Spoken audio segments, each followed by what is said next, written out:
And the United States Supreme Court decided today it was not going to come to his rescue. And this is where I want to bring in Ivana Hrynkiw. She is a reporter for AL.com. She focuses on Alabama's justice system, corrections department, state Supreme Court.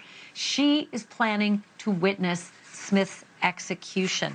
I got to say, Ivana, this is something that I have always, it's the kind of assignment I have always wanted, not because of the prurience of it, because I am fascinated with, we as Americans, we're only in line with a couple of other countries around the world, like Iran and North Korea, and places that we probably wouldn't prefer to be in line with when it comes to state-sanctioned executions. But tell me a little bit about this new information you got on the planned execution for tonight. What do you know?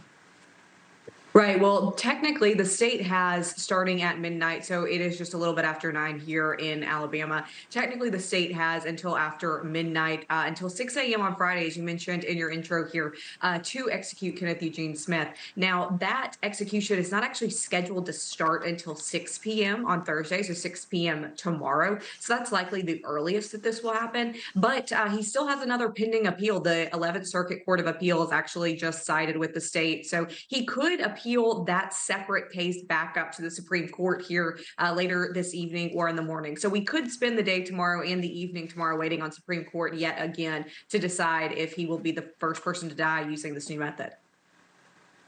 It's just such a creepy thought that they're still scrambling away, as they always do. Can't imagine what his lawyer's going through, because I guess his lawyer's probably, you know, come to like his client, perhaps. But so there's some interesting stuff that you know about, that the last meal, we always know about a last meal. It's what they get.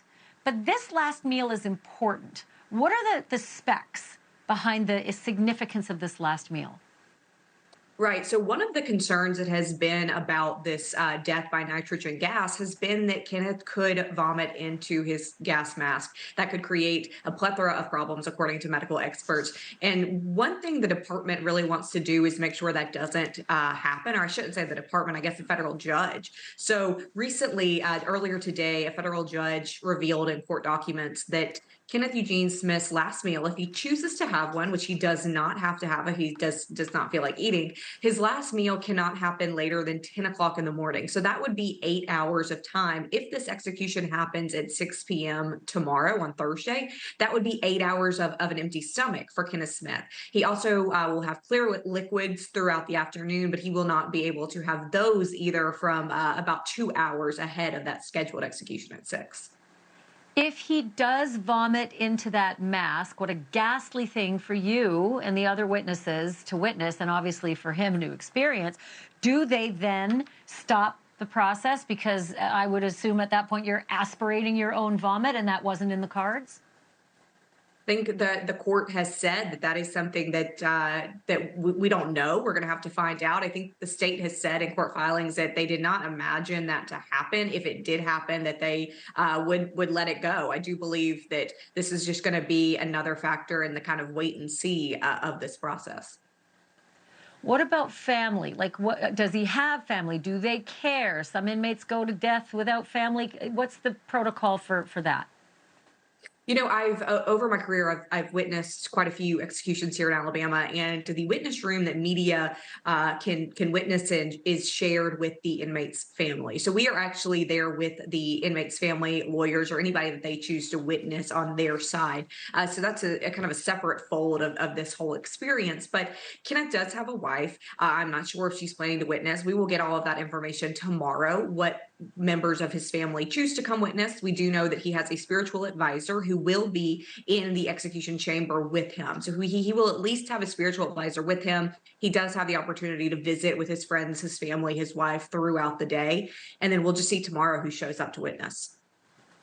That reminds me of Sister Helen Prejean in Dead Man Walking, the spiritual advisor that might be with him. Also difficult for that person, I'm fairly sure.